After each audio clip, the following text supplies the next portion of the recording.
I want to show you how to make cups fly. That was awesome. Take two. That was awesome. Here's how you make your flying cups. First of all, 2 styrofoam cups. We need to hook them together. And to do that, you're going to use a piece of tape.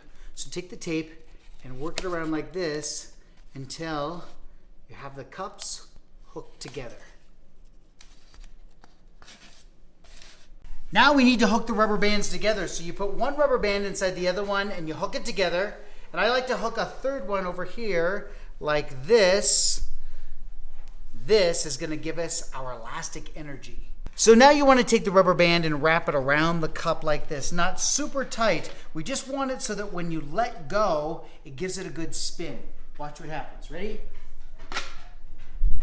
That's a great flying cup. Here's the science. As the cup spins, there's a downward force. So when we pull it this way and I let go, the cup flies out but pushes down. As it pushes down, it gives lift. Well, it's just like an airplane wing, but different. Watch.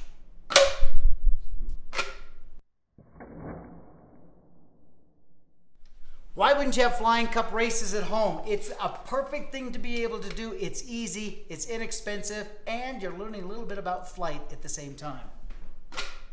Bam! I'm Steve Spangler, and that's your Science Minute.